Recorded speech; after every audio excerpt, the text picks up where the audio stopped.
Welcome back friends in one more video of lecture series on test of hypothesis, and in this video lecture we will discuss independent two-sample t-test. But before we start, we must know few important points about t-test, like what is the independent two-sample t-test.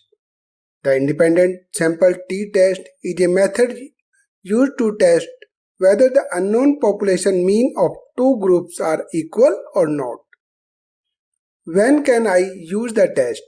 You can use the test when your data values are independent, are randomly sampled from normal population, and the two independent groups have equal variance.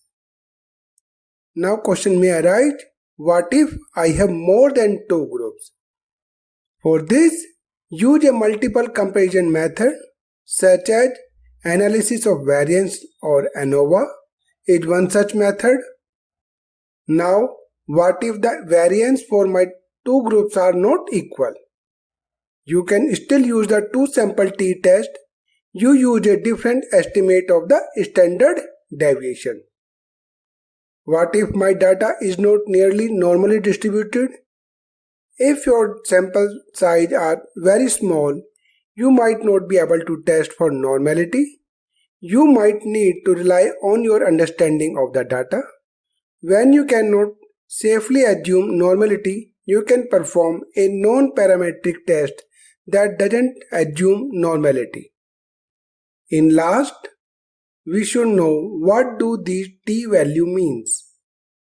Each type of t-test use a procedure to boil all of your sample data down to one value, that is known the t-value. The calculation compare your sample mean to the null hypothesis and incorporate both the sample size and the variability in the data. A t-value of 0 indicates that the sample result exactly equal the null hypothesis. There are many applications for the independent t-test. It is an important test. For example, we can use unpaired t-test in biostatistics or marketing. We can also use unpaired t-test in medical field, such as for a pharmaceutical company, you want to see if a drug XY help you to lose your weight or not. We can also use unpaired t-test in social science, like you want to find out if there is a difference between the health of people with and without university degrees. There are many technical examples where we can see unpaired t-test has been used. For example, for a screw factory, you want to find out if two production lines produce screw of the same weight or not. To test this, you weigh 50 screw from one machine and 50 screw from other machine and compare them with the help of this unpaired t-test. What are the assumptions about two-sample t-test? The assumption of two-sample t-test are that data are continuous, it means they are not discrete. The data follow the normal probability distribution, means the t-test for independent samples give the most accurate result when the data from each group are normally distributed. Next assumption in two-sample t-test is the variance of the two populations are equal, as the variance is needed to calculate the t-value. If not, we can use Espin-Welch unequal variance test. Next assumption is that two samples should be independent. There is no relationship between the individuals in one sample as compared to other. If it is so, we have to use the paired t-test. Next assumption in unpaired t-test is that both samples are simple random samples from their respective population, and each individual in the population has an equal probability of being selected in the sample. And the last, the variable must be metric scaled. For the t-test of independent samples, the mean value of the sample must be calculated. This is only meaningful if the variable is metric scaled. Let's understand how two sample independent t-tests calculate t-values. In the first case, we will assume equal variance. It means when the two independent samples are assumed to be drawn from population with identical population variance, the t-value can be calculated by using following formula. Here you might see what is this SP. SP stands for pooled standard deviation, which can also be calculated by using this formula. So now we have two different formulas where x1 bar and x2 bar are the means of sample, n1 and n2 are the sample size or the number of observation, s1 and s2 are the standard deviation of samples, and SP, as we have already discussed, it's a pooled standard deviation. Now the calculated t-value is then compared to the critical t-value from the t-distribution table with degree of freedom. That is, df will be equal to n1 plus n2 minus 2. And we have to choose confidence level. If the calculated t-value is greater than the critical t-value on that confidence level, then we will reject the null hypothesis. Note that this form of independent sample t-test statistics assume equal variance because we assume equal population variance. For that, it's okay to pool the sample variance SP. However, if this assumption is violated, the pooled variance estimate may not be accurate, which would affect the accuracy of our test statistics and hence the final p-value. Therefore, you will require a new t-value where we will not assume equal variance. It means when the two independent samples are assumed to be drawn from the population with unequal variance, then the t-value can be calculated by using following formula, where x1 and x2 are the mean of the samples, n1 and n2 are the sample size, and s1 and s2 are the standard deviation of the first and second sample respectively. This calculated t-value is then compared to the critical t-value from the t-distribution table with degree of freedom. And here degree of freedom can be calculated by using following formula. After calculating the degree of freedom, we have to choose the confidence levels, and if the calculated t-value is more than critical t-value, we will reject the null hypothesis. Here we have to note this: from the independent sample t-test, statistics does not assume equal variance. This is why both the denominator of the test statistics and the degree of freedom of the critical value of t are different than the equal variance form of the test statistics. But here you may start thinking that how do we get to know that variance are equal or unequal in our experiment? Let's see how to determine these things. In a two-sample t-test, the first question you must ask from yourself that are two samples are of same size? If your answer is yes, then go for equal variance t-test.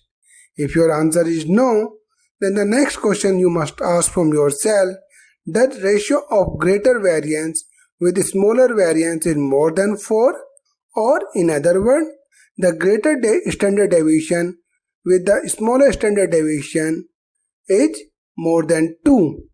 If answer is yes, go for unequal variance, and if answer is no, then go for equal variance. And this ratio is also known as variance ratio test or F-test. T-values and P-values will tell us how big is the big enough. As we knew that every t-value has a p-value to go with it, a p-value is the probability that the result from your sample data occurred by chance. p-values range from 0% to 100%. They are usually written as a decimal. For example, a p-value of 5% is written as 0.05. For any test of significance, low p-values are good and they indicate that your data did not occur by chance. For example, a p-value of 0.01 means there is only a 1% probability that the result from an experiment happened by chance. But in most of the cases, especially in agriculture and biological field, p-value of 0.05 or 5% is accepted to mean the data is valid. Let's have a look how to calculate t-value with some of the following example.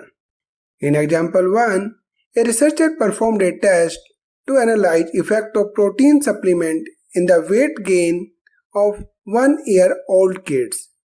Based on the following observation, after 10 days, he wanted to find out if in general protein supplements leads to improvement in body weight of kids or not. To solve this, first we have to write the null and alternate hypothesis, where null hypothesis says that mu1 is equal to mu2 or there is no significant improvement in body weight by protein supplement. Against this null hypothesis, we can also assume alternate hypothesis, where H1 says that mu1 is not equal to mu2. It means there is significant improvement in body weight by protein supplement, or we can say that protein supplement make a significant improvement in the body weight. Let's assume x1 equal to body weight gain without protein supplement and x2 body weight gain with a protein supplement. To solve this, first of all, we have to calculate the total of both these values to find out the average, because sample size are 7 and 12 respectively. Therefore, the mean values or the mean body weight gain will be 101 and 120 gram respectively without and with protein supplement. Now we can calculate the square of the deviation from the mean value, and the summation of x1 minus x1 bar whole square is 2552. In the same way, summation of x2 minus x2 bar whole square is 5032. As we knew that s1 square is known as variance of x1, which can be calculated by using this formula, and after putting both the values, we can calculate that the variance for the first sample is 425.33. Similarly, we can also calculate the variance for the next sample, where it can be calculated at 457.47. Now to determine whether these variants are equal or unequal, we have to calculate the F ratio of a variance, which is equal to greater variance divided by smaller variance, and we can see that 457.47 divided by 425.33 will give us a value 1.08, as this ratio is much smaller than 4. Therefore, variance can be assumed equal in both the samples. So, now we have to calculate the combined or pool standard deviation, which can be calculated by using following formula. And after putting all the values in this formula, we can calculate the pooled standard deviation in this example is 21.121. We can find out the t value by using this formula. After putting all the values in this formula, we can calculate the t value for both these samples is minus 1.8914. Let's interpret this t value with the help of t table. As we have calculated t is equal to minus 1.8914, degree of freedom will be 12 plus 7 minus 2, that is 17. So, for 17 degree of freedom at 0.05 significance level or 5% probability, we can see that the tabulated value is 2.110. As tabulated t-value 2.110 is more than calculated t-value, that is 1.8914, we accept the null hypothesis that there is no significant impact in body weight gain by using protein supplement. Here this negative sign indicates the body weight increased on average. However, this increase was not significant at 5% probability or alpha level P is less than 5%. Let's take one more example where a researcher performed a test to analyze calories content per 10 gram of hot dogs from two brands Falana and Dhimkana. Based on the following observation, he wants to find out if in general is there any significant difference in calories content in hot dog of two brands or not. To solve this, we have to frame the null hypothesis and alternate hypothesis, and in this example, null hypothesis will say that there is no significant difference in calories content in hot dog of two brands. On the other hand, alternate hypothesis will say there is a significant difference in calories content in hot dogs of two brands. For simplicity, let's assume x1 is the calories content in hot dogs of Falana and x2 is the calories content in hot dogs of Dhimkana. Here n1 is 10, n2 is 13, x1 is 22.29, x2 is 14.95, s1 which is standard deviation of sample 1, that is 5.32. Thus, variance of x1 will be square of standard deviation, which will be equal to 28.3024. Similarly, with the help of standard deviation which has been given in the question, which is 6.84, we can calculate the variance of sample 2, that will be 46.7856.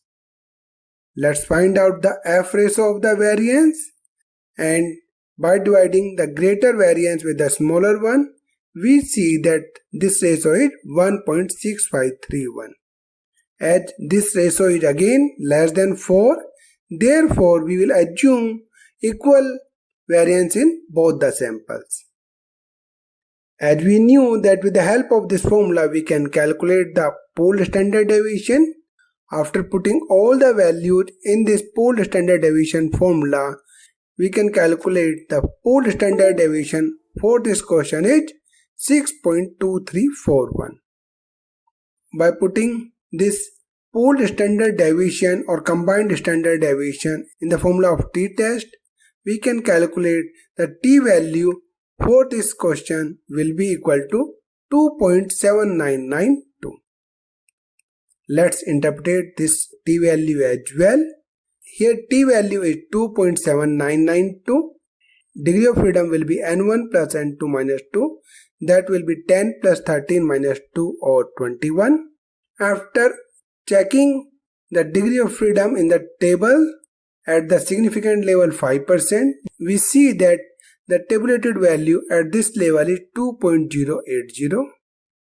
As calculated t-value is more than tabulated t-value, that is 2.080, we reject the null hypothesis that there is any significant difference in calories content of hot dog of Falana brand from Dhimkana brand at 5% probability or alpha level P less than 0.05.